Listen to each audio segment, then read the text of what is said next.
English बोलने में आपको बेसिक चीज़ें जो पता होना चाहिए वो बताने जा रहे हैं, उसको ध्यान से देखें। इसमें आपको इन बातों का ध्यान रखना होता है कि कब प्रेजेंट है, कब पास्ट है और कब फ्यूचर है। यानी कि जो आप बात कर रहे हैं, जो सेंटेंस बोल रहे हैं, वो प्रेजेंट का है कि पास्ट का है कि फ्यूचर का। प्रेजेंट माने है, जिसमें है लगा होगा, हो लगा होगा, हूँ लगा होगा, ये सब प्रेजेंट होता है। जिसके लास्ट में था, थी, थे लगा होगा, ये सब पास्ट होता है। और जिसके लास्ट में गा, गी, गे लगा होगा, जैसे होगा, खेलेगा, पढ़ेगा, वो सब फ्यूचर होता है। ठीक है, तो प्रेजेंट, पास्ट, फ्यूचर की बातों को ध्यान रखने के बाद ये सेंटेंसेस जो आपके सामने हैं, इसको सुने और इसकी प्रैक्टिस करें। प्रेजेंट टेंस वो होते हैं, वो सेंटेंस जिसके अंत में है लगाओ, हैं लगाओ, हो लगाओ, हूँ लगाओ। ठीक, ये सिंपल प्रेजेंट टेंस की बात नहीं हो रही है, जो कि टेंस होता है, ये खाली नॉर्मली बात हो रही है। इसको अगर टेंस में इंक्लूड ना भी करें तो भी कोई इशू नहीं है। ठीक है, क्योंकि सिंपल प्रेजेंट टेंस या प्रेजेंट इंडेफिनिट में ता है, ती है, ते हैं लगा होता है ना। लेकिन वो एक, उसमें एक एक्शन होता है, उसमें एक वर्ब होता है, उसमें कोई काम होता है। कि जैसे वो पढ़ता है, वो खेलता है, वो सोता है, वो नहाता है। लेकिन जो अभी हम सेंटेंस बताने जा रहे हैं, इसमें कोई वर्ब नहीं होगा, इसमें कोई वर्ब नहीं होगा, बस एक कंडीशन होगी या पोजीशन होगी या वो क्या है ये बताया जाएगा। जैसे मैं एक विद्यार्थी हूँ, विद्यार्थी माने होता है स्टूडेंट। अब यहाँ पे कोई वर्ब आपको दिख रहा है, कोई क्रिया या कोई काम होता हुआ दिख रहा है ना। ये तो कह नहीं रहे मैं पढ़ता हूँ। अगर ये कह रहे होते मैं पढ़ता हूँ तो इसमें वर्ब है और ये सिंपल प्रेजेंट टेंस है। लेकिन यहाँ पे ता है, ती है, ते है, तो कुछ है नहीं, कोई काम तो हो नहीं रहा है। बस हम एक बात बता रहे हैं कि मैं एक विद्यार्थी हूँ, मैं कोई काम तो नहीं कर रहा हूँ अभी, ना करता हूँ। ठीक, मैं एक विद्यार्थी हूँ, तो यहाँ पे कोई वर्ब नहीं। जब वर्ब नहीं होता है तो सिंपल प्रेजेंट टेंस के रूल्स नहीं लगते हैं, जो कि आपने सुना होगा, सब्जेक्ट प्लस वर्ब की फर्स्ट फॉर्म प्लस एस या ई एस प्लस ऑब्जेक्ट, वो सब इसमें अप्लाई नहीं होगा। इसमें सिंपल सी हैं, हूँ, है, हो, इन सब की इंग्लिश भी लिखी जाती है। सिंपल प्रेजेंट टेंस में है की इंग्लिश नहीं लिखी जाती है की इंग्लिश क्या होती है, इज़। हूँ की इंग्लिश होती है एम, और हैं की इंग्लिश होती है आर। ठीक है, और हो की इंग्लिश भी आर होती है, ये पता होना चाहिए। अब जब हम वो खेलता है तो इसको हम लिखते हैं ही प्लेज, हम ये नहीं लिखते हैं ही इज़ प्ले। ठीक है, समझ में आ रही बात।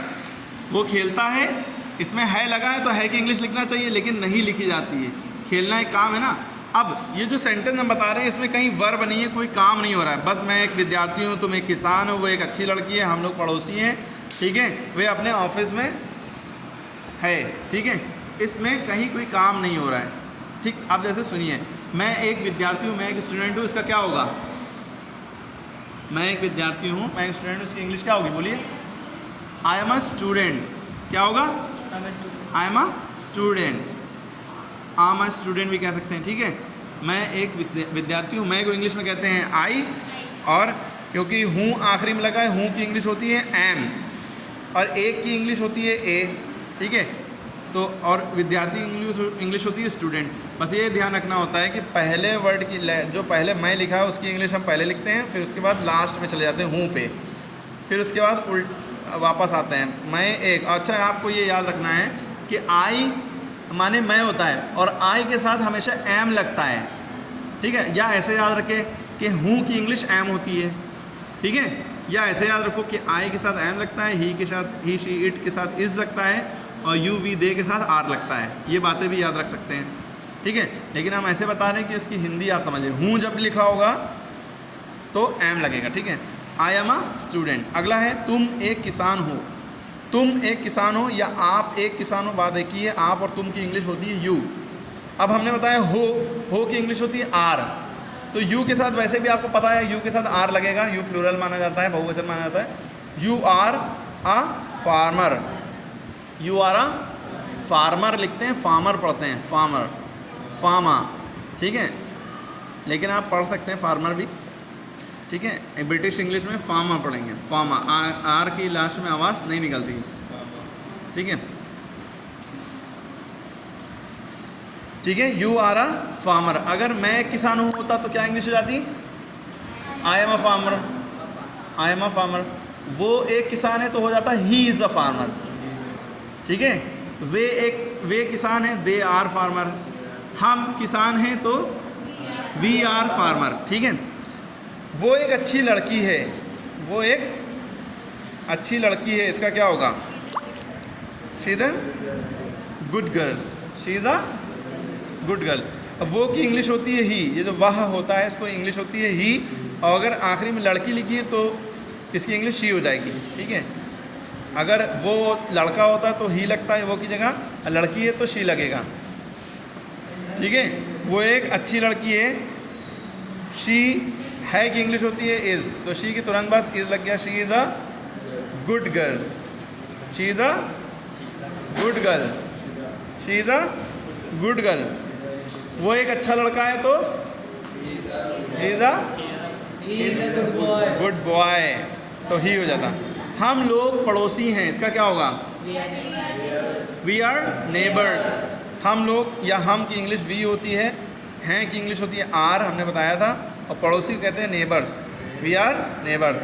वे अपने ऑफिस में हैं, वे की इंग्लिश होती है दे। वे माने बहुत सारे लोग जो दूर पर खड़े हों, आप देख रहे हों या आप जानते हों, 2-3 लोग हैं, सब ऑफिस में हैं, तो वे अपने ऑफिस में हैं, they are in their office.